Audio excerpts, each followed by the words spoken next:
Pajarito Environment Education Center. Hi, how are you? I'm all right. How are you? Great. So what do you do? What is your job? So I'm the Education Programs Director at Pajarito Environmental Education Center. We call it PEAK. And so mostly I do school programs. And what do you do in the schools? So we teach kids about science and nature. Most of our topics are nature-oriented, so it could be anywhere from birds to water to rocks to plants. Wow. And how does STEAM affect you? So STEAM, science, technology, engineering, arts, and math, those are some of the areas where we really work. We really try to get students thinking in a scientific way about the things around them. So maybe they play outside, but they never considered that the plants that they run over attract pollinators like bees and butterflies. Wow. What is your goal when you go to schools?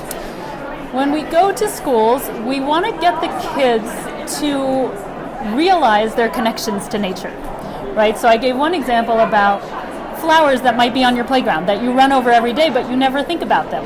Or we might want them to think about, oh, I just saw a bird flying overhead. I wonder what kind of bird that was. I wonder where it's going, right? So we try to get kids to realize that they're surrounded by nature and to start thinking scientifically about that nature. Does climate change affect when you go to classrooms? Do you teach the kids about climate change and how it's affecting the environment?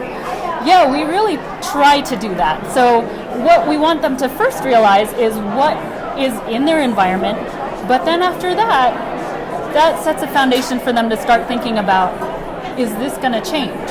Or is it always going to be like this? Right? So where we live in Los Alamos, we have been affected by fires, and part of the things that help cause the fires is climate change. And so it's very visible in our community that things have changed and that things continue to change. So that's something that we want children to be aware of and to be thinking about. Why do you think it's important to have now STEAM as opposed to STEM? Ooh, that's a good question. STEAM, so adding arts into the mix.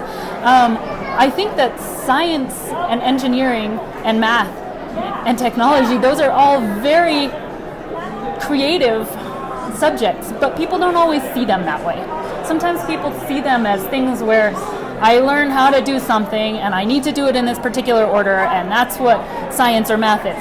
But there's really a lot of opportunity for creativity in those subjects, and I think adding arts into that makes it more visible. It makes people be able to see that creativity as part of the scientific or engineering or mathematical process. Yeah, and are you in any way involved with the Women of Science? So I guess I am a woman in science, right? My background is in geology and geophysics. I went to college and graduate school for geology and geophysics, and I've kind of come to education now. So as a scientist, moving into education, I'm able to bring science to more people, especially kids. Well, thank you so much for coming and speaking with me.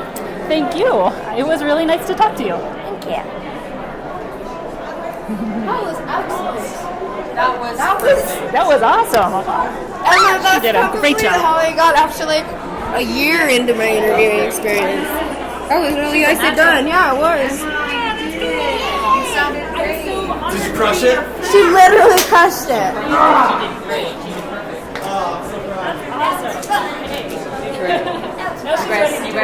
you so much. Thank you. And then also, actually, if you might be interesting to talk to.